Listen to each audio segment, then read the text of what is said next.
Everybody, welcome to Lily's Lounge. Today I'm going to read a book called The Barnabus Project. So let's get started. If you have this book at home, make sure to go get it so you can read with me.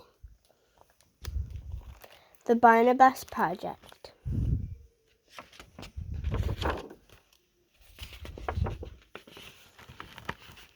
Barnabus lived in a secret lab.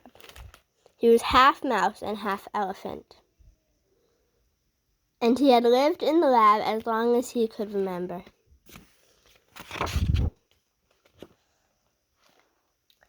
The lab was hidden beneath perfect pets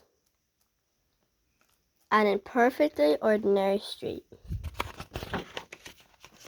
It was deep underground, where no one would ever find it.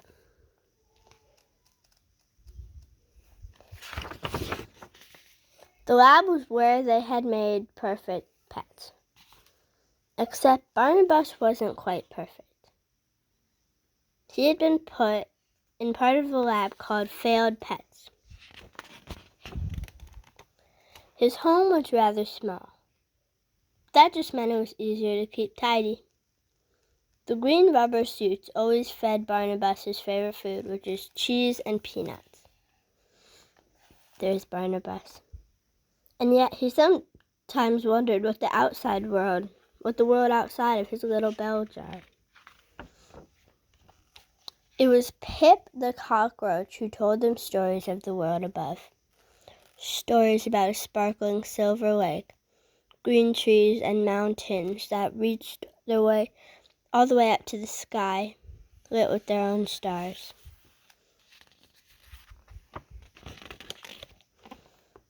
Maybe someday I'll sit on the grass and look at the stars, said Barnabus.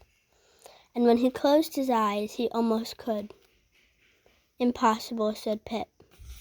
Nothing is impossible, said Barnabus.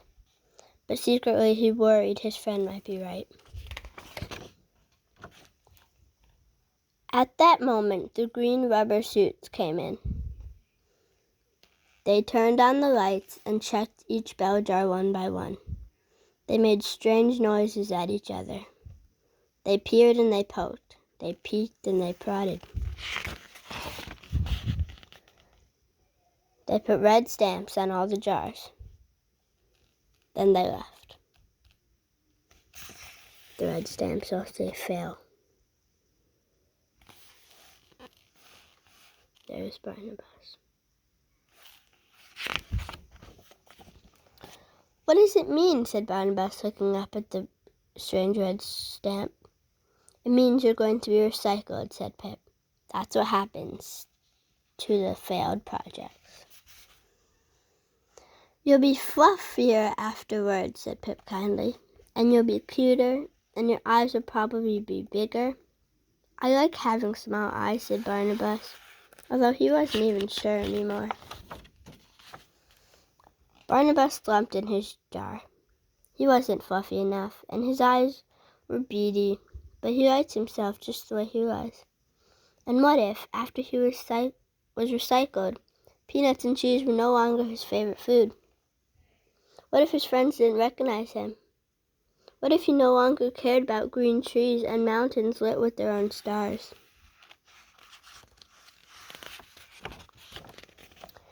We need to escape, said Barnabus suddenly. The other failed projects gasped. But they cheered. Impossible, said Pip. Nothing is impossible, said Barnabus. He took a step back.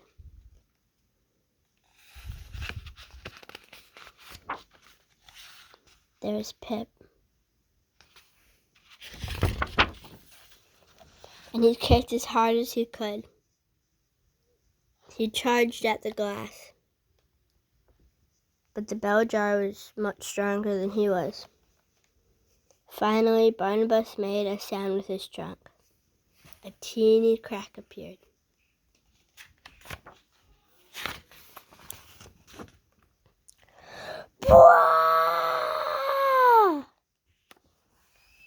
His jar exploded when he made the sound with his trunk. Here's his jar. He was free.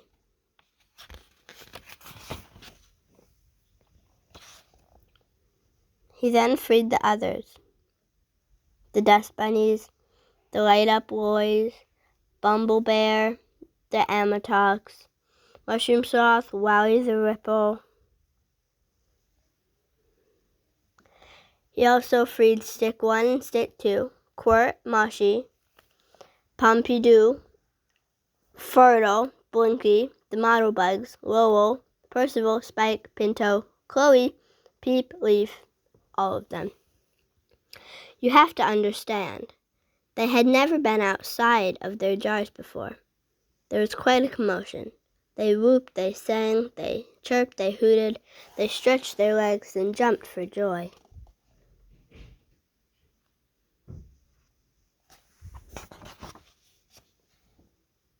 When they calmed down a bit, they peeked over the edge. The floor was far below. Now what? Said Quirt. They're all the way up here, and they look pretty unsure, and there's Pip. We have to work together, said Barnabus. One by one, they helped each other down.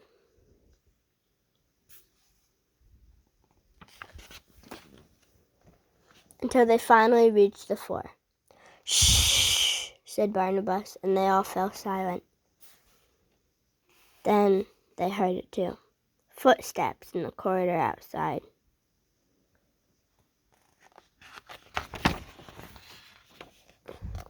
Quick, said Barnabus. We can go through there. He didn't like dark places, but the footsteps were getting closer.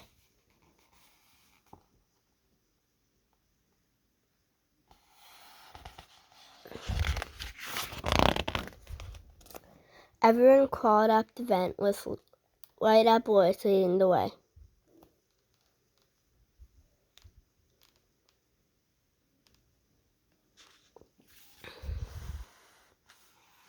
Here they are. There's light-up boys, if you can't see.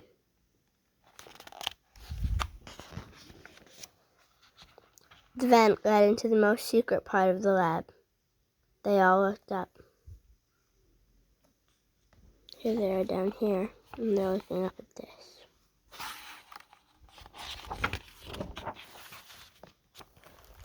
Ooh. We need to run, cried Pip, but Barnabus couldn't run. The great sad eyes seemed to be looking directly at him. We can't leave it behind, said Barnabus. It's scary, said Pip. It's monstrous, said Quirt. It's appalling, said the Amatox. It's a failed project, said Barnabus. Just like us.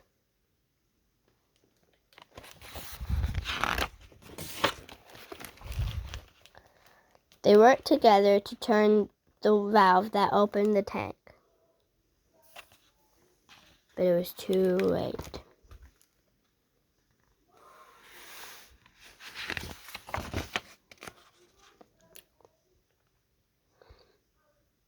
The green rubber suits had found them. And here they're holding some nets, trying to capture them. And this purple guy's hiding.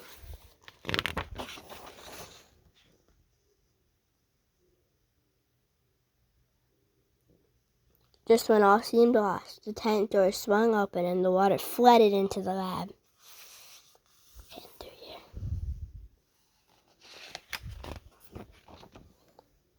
Up the water carried them. They're all going up. The big guy, the green rubber suits, and the creatures, or the failed projects. Up to the world above. They were coming out in perfect pets. And the children and the grown-ups are like, what? When they finally opened their eyes, they were in a puddle surrounded by shelves of perfect pets. Everyone ran towards the exit.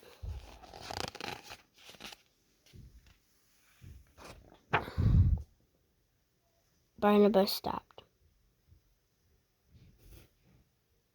What does he see?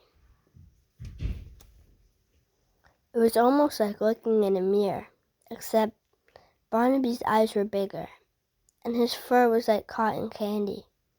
He was perfect. "Barnabus!" Pip called from the front of the store.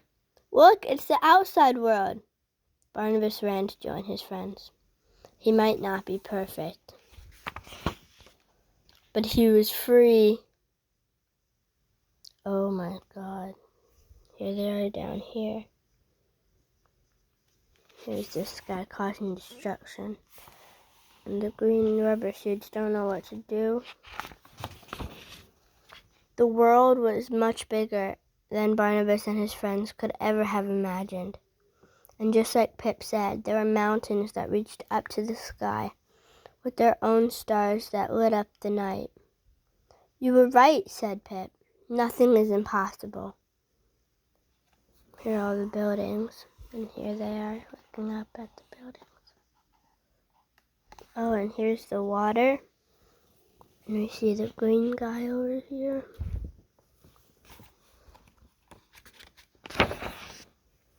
Soon they found a place full of sunshine and happy noises, green trees and soft grass.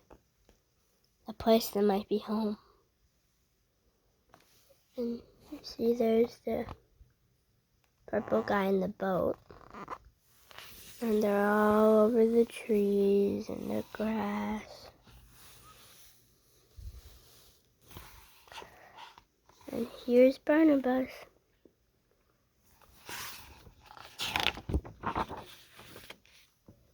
It wasn't always easy.